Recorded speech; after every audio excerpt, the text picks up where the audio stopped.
ఒక్కొక్కసారి అనుకోకుండా ఆయన నోటి వెంట అనుగ్రహం చేత ఓ మాట వస్తుంది, అది నిజం అవుతుంది అంతే.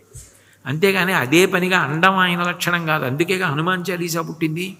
అలా తులసీదాస్ గారు ఒకప్పుడు ఒక మాట అంటే, చనిపోయిన వ్యక్తి బ్రతికితే పాదుషా తీసుకెళ్ళి నువ్వు చేస్తావా చేయవా అట్లాంటి లీలలంటే నేను అట్లా చేసేవాడిని కాదు, అది భగవంతుడు చేయించాడన్నాడు.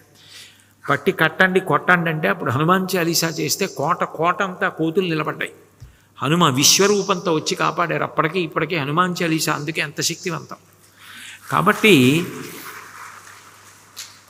ఆ గుండు సూది ఎలా అయితే అయస్కాంతాన్ని అంటుకుని అయస్కాంత లక్షణం పొందుతుందో, భక్తుడు కూడా భగవంతుణ్ణి ఆశ్రయించి ఎప్పుడూ భగవంతుడి గురించి చింతన. ఎందుకు అంటే ప్రీతి కారణం. ఇప్పుడు నాకు నా కొడుకు ఎక్కువ జ్ఞాపకం వస్తే నా కొడుకు మీద ప్రీతి, నా భార్య ఎక్కువ జ్ఞాపకానికి వస్తే ఆమె యందు ప్రీతి, నాకు ఎప్పుడూ భగవంతుడి జ్ఞాపకానికి వస్తే ఆయన యందు ప్రీతి. ఆయనతో అంటకాగిపోతే ఏమవుతుందంటే ఆయన లక్షణము సంక్రమిస్తుంది భక్తుడికి. అప్పుడు గుండు సూది అయస్కాంతం అయింది. అది తర్వాత వచ్చేటటువంటి స్థితి. అంకోలం నిజబీజ సంతతి రయస్కాంతో ఫలం సూచిక సాధ్వీ నైజ విభుం. సాధ్వి అంటే పతివ్రత అయినటువంటి స్త్రీ, నైజ విభుం ఎప్పుడూ ఏది చేస్తున్నా తన భర్త గురించి ఆలోచిస్తూ ఉంటుంది. ఇంటికి బావగారు వచ్చారు, అయ్యో ఇంటికి బావగారు వచ్చారు, మా వారికి అన్నగారు, కాబట్టి ఆయనకి కూడా గౌరవనీయుడు, నేను ఆయనకి సేవ చెయ్యాలి, ఆయనకి భోజనం పెట్టాలి, ఆయన మర్యాద చూడాలి. ఎందుకని భర్తతో అనుబంధాన్ని స్మరిస్తుంది. మా మరిది ఆయనకి తమ్ముడు, నేను చూడాలి వదిన్ని, తల్లితో సమానం, అన్ని భర్త వైపు నుంచి ఆలోచించి చేస్తూ ఉంటుంది. నిజానికి సీతమ్మ తలుచుకుంటే రావణుడిని చంపలేదా? చంపేస్తే రాముడి పరువు ఏం కావాలి? అందుకని కష్టంతో ఉండిపోయిందంతే. సాధ్వీ నైజ విభం, రాముడే వచ్చి రక్షించాలి, రాముడే వచ్చి బాణాలు ప్రయోగించాలి. అట్లా ఇట్లా కాదు, అట్లా అస్త్రప్రయోగం చేసి రావణ సంహారం చేసి నన్ను తీసుకెడితే రాముడికి కీర్తి. మండిత విస్ఫులింగ విషమ జ్వలితానల కీలలో అబ్జ గర్భాండము నిండ రామ వసుధాదిపుడేశడు వజ్రసాధన ఖండిత పంక్తి కంట కణకంఠ పురాంతక శైలచాలనోద్దండ బల ప్రచండ పురదండ విఖండన చండకాండముల్ అంటాడు భాస్కరుడు. అట్లా బాణప్రయోగం చేసి రావణ సంహారం చేసి సీతమ్మని తీసుకెడితేనే రాముడికి కీర్తి తప్ప, నేను రావణాసురుడిని నా పాతివ్రత్యంతో చంపేసి రాముడి పక్కకెడిపోతే ఇంకా రాముడికి కీర్తి ఏమిటి? అందుకని ఆమె తనని తాను రక్షించుకోలేదు. ఎప్పుడూ భర్త గారి గురించే ఆలోచించినట్టు ఎప్పుడూ భగవంతుడి గురించే ఆలోచన చేస్తూ ఉంటాడు. ఏది జరుగుతున్నా భగవంతుడి గురించి. నేను దీపం పెట్టడం ఏమిటి? అసలు పగలు అన్నప్పుడు సూర్యుడన్న దీపాన్ని పెట్టినవాడెవరు? రాత్రి చంద్రుడన్న దీపాన్ని పెట్టినవాడెవరు? అన్ని నక్షత్రాలు వెలిగించిన వాడెవరు? సుఖదుఖములనేటటువంటి రెండు ఫలాలు అనుభవించడానికి సత్వరజస్తమో గుణములన్న 3 గణములతో, ధర్మార్థ కామమోక్షములన్న 4 పురుషార్థముల కొరకు శబ్ద స్పర్శ రస రూప గంధములనేటటువంటి 5 తన్మాత్రలతో, కామ క్రోధ లోభ మద మోహ మాత్సర్యములన్న 6 శత్రువులతో కూడుకుని ఉండేటట్టుగా చేసి, చర్మము రక్తము మాంసము కొవ్వు అస్థి శుక్ల మేధ అనబడేటటువంటి 7 పొరలతోటి 8 శరీరావయవములు, 2 కాళ్ళు 2 చేతులు 4 5 శిరస్సు 6 కంఠము 7 ఉదరము 8 హృదయము అనబడేటటువంటి 8 సంఘాతంగా 9 రంధ్రములు, 2 కళ్ళు 2 ముక్కులు 2 చెవులు నోరు మలద్వారము మూత్రద్వారము 9 రంధ్రములతో తన ఆజ్ఞ అయ్యే వరకు వెళ్ళిపోకుండా 10 వాయువులను అందులో కుంభించాడు. ప్రాణ అపాన వ్యాన ఉదాన సమాన నాగ కూర్మ కృకర ధనంజయ దేవదత్తములనబడేటటువంటి 10 వాయువులు కుంభించి తన ఆజ్ఞ అయ్యే వరకు తోలు తిత్తిలోంచి బయటికెళ్లకుండా శాసనం చేసిన వాడు ఎంత గొప్పవాడు రా అని ఎప్పుడూ చింతన చేస్తూనే ఉంటాడు. ఇన్ని మాటలు నేను కాగితాల మీద వ్రాసినవి అన్ని అక్షరాలు కొన్నేళ్ళు అయ్యేటప్పటికీ అరిగిపోతాయి, కనపడడం మానేస్తాయి. పుట్టిన దాదిగా ఎన్నేళ్ల నుంచి ఈ చేతులు కడుగుతున్నాను, ఎన్నేళ్ల నుంచి రుద్దుతున్నాను, ఒక్క గీత చెరగలేదే. ఏ మహాశిల్పి ఏ ఉలిపెట్టి గీశాడు ఈ గీతలు? ఏ మహాశిల్పి ఆ ఋతువులో ఆ చెట్టు అలాగే పుయ్యాలని శాసనం చేశాడు? ఎవరు చెప్తే చైత్రమాసం వచ్చేటప్పటికి మామిడి చెట్టు పూస్తోంది? ఎవరు చెప్తే కోయిల పాట పాడుతోంది? ఎవరు చెప్తే వర్ష ఋతువు వచ్చేటప్పటికి వర్షం పడుతోంది? ఎవరు చెప్తే శిశిర ఋతువు వచ్చేటప్పటికి చెట్లన్నీ ఆకులు రాల్చేస్తున్నాయి? ఎవరు చెప్తే వసంత ఋతువు వచ్చేటప్పటికి చైత్ర శ్రీమాన్ ఇయం మాసః పుణ్యః పుష్పితకాననః యవ్వరాజ్యాయ రామస్య సర్వం మే ఉపకల్ప్యతాం అంటాడు అయోధ్యకాండలో దశరథుడు. వసంత ఋతువు వచ్చేటప్పటికి చెట్లన్నీ చిగర్చి పువ్వులు పూస్తున్నాయి. ఎవడు నడిపిస్తున్నాడు ఈ సృష్టిని అంతటినీ? రాత్రి నిద్రపోయినప్పుడు గుండె కొట్టుకునేట్టు చేసిన వాడెవరు? ఎవడి శాసనమైన తర్వాత వైద్యులందరూ చుట్టూ నిలబడిన గుండె ఆగిపోతోంది. ఎవరు శాసనం చేస్తే మూత్రపిండాలు పనిచేస్తున్నాయి నిర్విరామంగా. ఎవడు శాసనం చేస్తే రాత్రి నేను నిద్రపోయినా తిన్న పదార్థం జీర్ణమైపోయి శక్తిగా మారి రక్తంలో కలిసి పిప్పి అంతా కిందకి చేరిపోయి తెల్లవారేటప్పటికి సంవరణీకంఠరములు సడలిపోయి కించిత్ దుర్వాసన ఇన్ని కోట్ల రంధ్రములున్నా బయటికి రాకుండా వెళ్ళిపోతోంది. ఎవడు ఈ శరీరాన్ని ఇలా నిర్వహిస్తున్నవాడు? ఎవడి బ్రహ్మాండమును నిర్వహిస్తున్నవాడు? ఎవడు ఇక్కడ దాహం వేస్తే బ్రహ్మాండంలో నీళ్లు పెట్టి ఆ నీళ్లు పిండాండంలో పోస్తే దాహం తీరి మిగిలిపోయిన నీళ్లు మళ్ళీ మూత్రంగా బ్రహ్మాండంలోకి వెళ్ళేటట్టు నడిపిస్తున్నవాడు? ఎవడు దీనికి గాలి కావలసి వస్తే బ్రహ్మాండంలో గాలి పిండాండంలో పోసి పిండాండం వదిలిపెట్టిన గాలి మళ్ళీ బ్రహ్మాండంలోకి వెళ్ళేటట్టు చేసి బ్రహ్మాండ పిండాండ సమన్వయం చేసి ఆగిపోతే ఈ శరీరం పడిపోయిందని శ్మశానానికి తీసుకెళ్ళిపోండి నిర్ణయం చేసిన వాడెవరు? ఎవడు ఈ సృష్టిని ఇట్లా నిర్వహిస్తున్నాడు? ఎవ్వడు సృజించు ప్రాణుల ఎవ్వడు రక్షించు త్రుంచు ఎవ్వడు అనంతుండెవ్వడు విభుడెవ్వడు వాడి విధమున మనుచు వెనుచు హేలారతుడై అంటారు పోతన గారు. ఎవడిదంతా నిర్వహిస్తున్నవాడు? ఎవడి వలన సాధ్యం అవుతోంది? ఎవరు ఇంతమంది కర్మలను గుర్తుపెట్టుకుంటున్నవాడు? ఎవడా సర్వజ్ఞుడు అని వెతికి వెతికి వెంట పడితే వీడు నన్ను పట్టుకుంటాడేమోనని పారిపోవడంలో గుళ్ళోకి పారిపోయాడు. పారిపోతే గుడి గర్భాలయానికి వెనక తలుపు లేదు. వీడేమో ముందుకొచ్చాడు. వెనకకి వెళ్ళి పారిపోవడానికి ఇంక అవకాశం లేక పీఠం ఎక్కి నించున్నట్టు. ఇప్పుడు ఈయన గుడి ముందు నించుని గర్భాలయం ముందు తలుపు దగ్గర నించుని నాకు కనపడకుండా ఇన్ని చేస్తున్న దొంగ నాకు ఇప్పుడు దొరికాడు. నమచ్చోరాయచ, ఈయనే దొంగ. కనపడకుండా చేశాడు. గులు తిరిగిన దొంగ గూ గూ గూ వాడు గుడిలోనే దాగేనే గూ గూ. ఇన్ని చేస్తున్నవాడిని చూడాలనుకున్నాను, వాడు ఇప్పుడు నాకు కనపడ్డాడన్నాడు అన్నమాచార్యుల వారు. అంత భక్తితో అలా చూసినవాడు అయిపోయింది. కాబట్టి ఏది చేస్తున్నా భగవంతుని యొక్క స్మరణ. నిన్న మీతో అన్నాను కదా, పానీయంబులు త్రావుచున్ కొడుచుచున్ భాషించుచున్ హాసలీలా నిద్రాదులు చేయుచున్ తిరుగుచున్ లక్షించుచున్ సంతత శ్రీనారాయణ పాత పద్మయుగళీ చింతామృతాస్వాద సంధానుండై మరచన్ సురారిసుతుడే తద్విశ్వమున్భూవరా. ఏది జరుగుతున్నా పరమేశ్వరుని యొక్క పాదార విందముల నుండి స్రవించేటటువంటి అమృతధారలు గ్రోలి మత్తెక్కిపోయి జగత్తుని మరిచిపోగలిగినటువంటి స్థితిని పొందిన యోగి భగవంతుని ఎందే ఐక్యమైపోతాడు. కాబట్టి అంకోలం నిజబీజ సంతతి అయస్కాంతోఫలం సూచిక సాధ్వీ నైజ విభుం. ఒక సాధ్వి పతివ్రత ఎప్పుడూ భర్తని స్మరించినట్లు, ఎప్పుడూ భగవంతుని స్మరణలే అంటే ఇంకా బాగా ఉపాసనలో దగ్గరికి జరుగుతున్నాడు. సాధ్వీ నైజ విభుం లతాక్షితిరుహం. తీగ చెట్టును అల్లుకుంటుంది. ఎంత అల్లుకుపోయింది అంటే చెట్టంతా తీగే.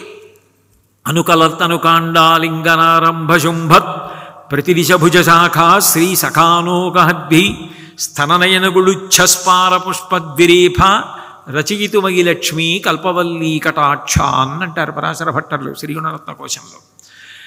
ఆ తీగ పెద్ద పెద్ద పువ్వులతో పెద్ద చెట్టుని అల్లేసింది. అల్లేస్తే ఇప్పుడు చెట్టుకి తీగ వల్ల అందమా, తీగకి చెట్టు వల్ల అందమా అంటే శంకరాచార్యులు వారి శివానంద లహరిలో అంటారు, సంధ్యారంభ విజృంభితం శృతి శిరస్థానాంతరాధిష్ఠితం సప్రేమ భ్రమరాభిరామమ సకృత్సద్వాసనాశోభితం భోగీంద్రాభరణం సమస్త సుమన పూజ్యం గుణావిష్కృతం సేవే శ్రీగిరి మల్లికార్జున మహాలింగం శివాలింగితం అంటారు. తెల్లమద్ది చెట్టుని మల్లె తీగ అల్లుకుంటే ఎలా ఉంటుందో శివస్వరూపం తెల్లమద్ది చెట్టు. అందుకే శ్రీశైలానికి మధ్యార్జునానికి కూడా స్థలవృక్షం. తెల్లగా శివుడిలాగే ఉంటుంది ఆ బెరడం. దాన్ని మల్లె తీగ అల్లుకుంటుంది. శ్రీశైలంలో కూడా అంతే. హాటకేశ్వరంలో కూడా అలాగే ఉంటాయి మద్ది చెట్లు. దాన్ని అల్లుకుంటుంది మల్లెతీగ. మల్లెతీగ అమ్మవారు, మద్ది చెట్టు తెల్ల మద్ది చెట్టు అయ్యవారు శివుడు. అట్లాగే చెట్టుని ఒక పెద్ద పూల తీగ అల్లుకుందనుకోండి లక్ష్మీనారాయణ.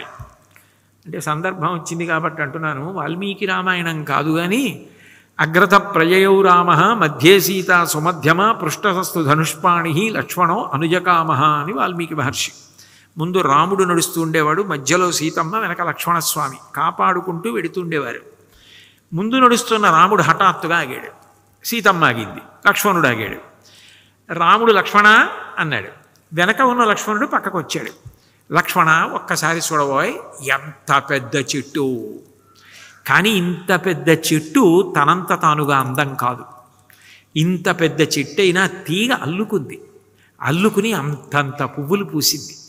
ఆ తీగ అలా అల్లుకుని అన్ని పువ్వులు పూయడం వల్ల ఈ చెట్టుకు అందం వచ్చిందోయ్ అన్నాడు. అంటే ఆయన అర్థం ఏమిటంటే, చెట్టు అంటే మగవాడు రాముడు, సీతమ్మ లత తీగ.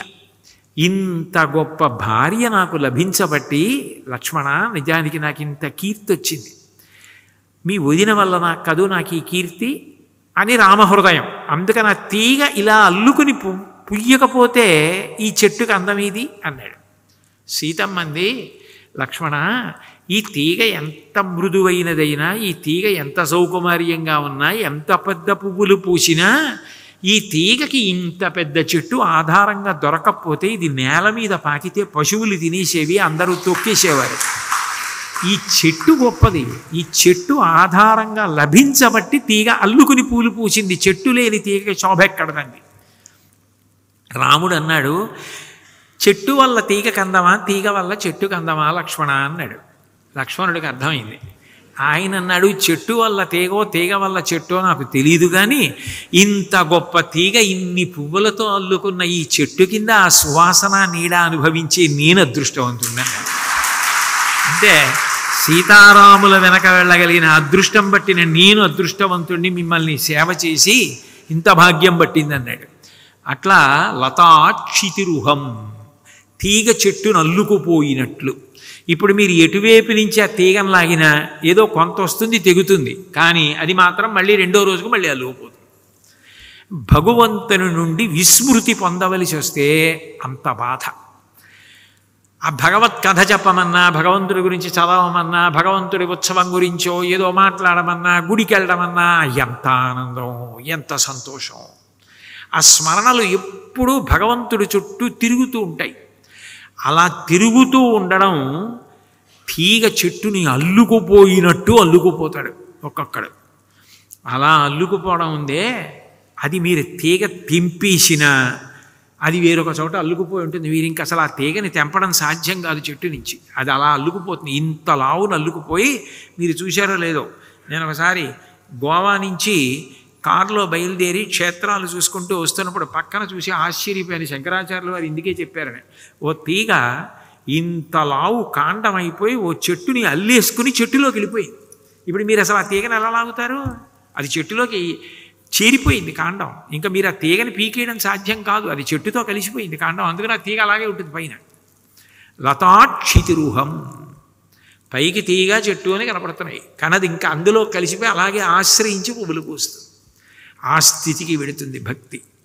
లతాక్షితిరుహం, ఆ లతాక్షితిరుహం అన్న స్థితికి చేరడం దగ్గరే శరీరము, మనసు, వాక్కు, ఈ మూడు ప్రధానం కాదు. అత్యంత శక్తివంతం మనిషికి ఈ మూడు. ఈ మూడు కూడా ఈశ్వర కైంకర్యమునందే పరమానంద స్థితిని పొందుతుంటాయి. మూడిటితో నిరంతర తపస్సు చేసేస్తూ ఉంటాడు. గీతలో గీతాచార్యుడి తపస్సుని భిన్నంగా నిర్వచించాడు. తపస్సు అంటే ఎక్కడికో అరణ్యానికి వెళ్ళిపోయి పెద్ద గడ్డాలు పెరిగిపోయి, శంకరాచార్యులు వారి యోగతారావళిలో చెప్తారు, అట్లా ఆ చుట్టూ తీగలు అల్లుకుపోయి చెవుల్లో పుల్లలు పెట్టి పక్షులు గూడులు పెట్టి అంత స్థితి వరకు కూడా వెళ్లకుండా తపస్సు అన్న మాటకి ఆయన నిర్వచనం చేస్తూ కృష్ణ పరమాత్మ గీతలో అన్నాడు, తపస్సు అన్నది శరీరంతో చెయ్యడం ఉంటుంది. ఎట్లా ఉంటుంది అంటే దానికి మొట్టమొదట దేవ ద్విజ గురు ప్రాజ్ఞపూజనం బ్రహ్మచర్యమహింసా చ శారీరం తప ఉచ్యతే. అంటే పెద్దలైన వారు ఎవరైనా కనపడ్డారనుకోండి, నా జీవితానికి ఇంతకాలానికి అదృష్టం పట్టింది, నేను ఇప్పుడు చెయ్యగలిగింది ఏమిటంటే వారి ముందు నేను స్వర్ణదండం పడిపోయినట్టు పడిపోవాలి. ఒక కర్ర ఉందనుకోండి, మీరు ఇలా పట్టుకున్నారనుకోండి, అది పడదు. అహంకారం నా అంతటి వాణ్ణి నేను అన్న పట్టు పైన పట్టి ఉన్నంతకాలం ఆయన ఏం గొప్ప, నాకన్నా ఆయనకి ఏం తెలుసు, ఏవో అదృష్టం పట్టింది ఆ గౌరవం పొందుతున్నాడు, నాకన్నా గొప్పవాడేం కాదు అన్న అతిశయ భావన ఉంటుంది లోపల నాబోటిగడికి. అప్పుడు కింద పడలేను. అహంకారం తొలగిపోయిందనుకోండి, కర్ర ఎలా పడిపోయిందో అలా పడిపోతాడు. దండం పెట్టారంటారు, అందుకే ప్రణిపాత ప్రసన్నా హిమైథిలీ జనకాత్మజ, కర్ర పడిపోయినట్టు పడిపోతాడు. అయ్యా ఇంకా ఇంతకన్నా కింద పడడానికి ఏం లేదు, ఎంత కింద పడాలో అంత కింద పడిపోయాను. ఇక్కడ నేను పడిపోయాను అనుకోండి, ఇంకా అంతకన్నా కింద పడడానికి ఏముంది అక్కడ? మీరు నిలబడ్డవారు, మీరు నన్ను పైకెత్తాలి అన్న అపారమైన వినయము కలిగితే నేల ముందు దండం పడిపోయినట్టు, కర్ర పడిపోయినట్టు పడిపోతాడు. సాష్టాంగం ప్రణిపాతం చేస్తాడు. అంటే పెద్దలు కడపడినప్పుడు నా జన్మ సౌభాగ్యం రా, ఎన్ని కోట్ల జన్మల తర్వాత ఇందులోకి వచ్చాను, ఈ శరీరాన్ని ఎవరి ముందు పడయచ్చో అలాంటి వాడు ఇన్నాళ్ళకి కనపడ్డాడు. వారి ముందు పడిపోతే ఈ జన్మకి సార్థక్యం. ఎందుకనంటే ఈ శరీరానికి భాగ్యం పట్టిందని గుర్తు. లేకపోతే ఇది ఎలా సాధ్యం? అక్రూరుడు వందనానికి ఎందుకు చెప్తారు? రథం మీద వస్తున్నాడు, వస్తూ ఉంటే అక్కడ బాలకృష్ణుడు వెళ్ళిపోయిన పాదముద్రలు కనపడ్డాయి. రేఖామయద్ధుధా కలచాత పత్ర వజ్రాంకుశాంబరుహ కల్పక శంఖ చక్రై భవ్యైరలంకృతతలౌ పరతత్వ చిహ్నై శ్రీవేంకటేశ చరణౌ శరణం ప్రపద్యే అంటాం కాదు. దివ్య చిహ్నములు కనపడ్డాయి. ఆయన చూశాడు, అయ్య బాబోయ్, పరాత్పరుడు వెళ్ళినటువంటి భూమి మీద నేను రథంలో వెళ్ళడమా అని వెంటనే రథం ఆపి దాని నుంచి కిందకి దూకాడు. దూకి దాంట్లో ఆ మట్టిలో దొర్లాడు. దొర్లి ఆయన నడిచిన చోట ఆయన పాద పరాగము నా ఒంటికి అంటుకుంది, నాకు ఇంతకన్నా ఏం కావాలని నృత్యం చేశాడు. నృత్య గణపతి అని అంత సంతోషం. నృత్యం చేయడానికి శరీరం కూడా దానికి తగినట్టుగా ఉండాలి. అర్చన గారు చేశారంటే బాగుంది, వినాయకుడు చేస్తే బాగుంటుందా? అంత పెద్ద పొట్ట అవి ఉండి. మరి కపాలేశ్వర స్వామి వారి క్షేత్రంలోకి వెళ్ళగానే నృత్య గణపతి కనపడతారు. అంటే శరీరం ఎలా ఉంది కాదు, వినాయకుడు మనసు అంత గొప్పది. చంద్రుడు తప్పు తెలుసుకుంటే తను నృత్యం చేశాడు, అప్పుడు వచ్చింది నృత్య గణపతి. ఆయన తప్పు తెలుసుకుంటే ఈయన నృత్యం చేశాడంటే ఎంత మంచి మనసు ఉన్నవాడు వినాయకుడు. కాబట్టి అక్కడ ఉన్న విషయం ఏమిటి అంటే అంత గొప్ప ఆనందపడిపోయి, నేను మనుష్యత్వం ముముక్షత్వం, నేను మనిషిగా పుట్టడం, అసలు నేను దేన్ని చేరుకోవాలన్న ఆలోచన కలగడం మహాపురుష సంశ్రయ. ఇంతటి మహానుభావుడు, ఇంతటి భక్తి తత్పరుడు వచ్చాడు, ఇంకింతకన్నా ఏం కావాలి? ఊరకరారు మహాత్ములు ఆ రథముల ఇండ్ల కడకు వచ్చుటలెల్లన్ కారణము మంగళములకు మీరొచ్చుట శుభము మాకు నిజము మహాత్మా అంటాడు గర్గుడు వస్తే. ఆ వసుదేవుడు కాదు, నందుడు. అంటే ఒక మహాత్ముడు కనపడినప్పుడు నేల మీద ఆయన ముందు పడిపోవడం అంత గొప్ప. అలా పడిపోయిన శరీరం ఏదుందో అది చూసి పరమాత్మ సంతోషిస్తాడు. అందుకు పోతన గారు ప్రత్యేకం చెప్తారు, పెద్దల పొడగన్న భృత్యుని కైవడి చేరి నమస్కృతులు చేయువాడు. ప్రహ్లాదుడి గొప్పతనం ఏమిటంటే పెద్దలు కనపడగానే భృత్యుడు ఎలా పడిపోతాడో అలా చేరి వంగి వంగి వంగి వంగి నమస్కారం చేసి నేల మీద పడేవాడు. వినయం. వారు ఉద్ధారకులు. అక్కడ ఈశ్వరుడు స్వీకరిస్తాడు, స్వీకరించి కాపాడతాడు తప్ప పైన పట్టు ఉన్నంత కాలం పడలేడు. ఆ పడకుండా నిటారుగా నిలబడగలిగిన స్థితి ఉందే, పోంట్లే నీకు అది సంతోషం అయినప్పుడు అట్లాగే ఉండు. మహాత్ముల ముందు కూడా నువ్వు పడలేవు కదూ. ఇంకా నేను నిన్ను ఉద్ధరించడానికి నేను శంఖచక్ర కథాపద్మాలు పట్టుకుని రానా, త్రిశూలం పట్టుకు రానా, అప్పుడు కూడా పడతావో పడవో నాకు తెలియదు అంటాడు. కాబట్టి అసలు ఆ వినయం, ఆ భక్తి, దీనుల ఎడ అంత గౌరవం, వాళ్ళల్లో నారాయణుణ్ణి చూడగలగడం, ఈ స్థితి మనసులో కలగడం ఉన్నదే, అది మనుష్య జన్మలో ప్రయత్నపూర్వకంగా సాధన చేసి తెచ్చుకోవాలి. అందుకని దేవ ద్విజ గురు ప్రాజ్ఞ పూజనం. రుక్మిణీదేవి రుక్మిణీ కళ్యాణ ఘట్టంలో ఇదే చెప్తుంది. నాకు కృష్ణుడు భర్త కావాలంటే ఎందుకు అవుతాడు? అవమంటే అవుతాడా? నేను గత జన్మంబుల ఈశ్వరున్ హరిజగత్ కళ్యాణు కాంక్షించి చేసి తిని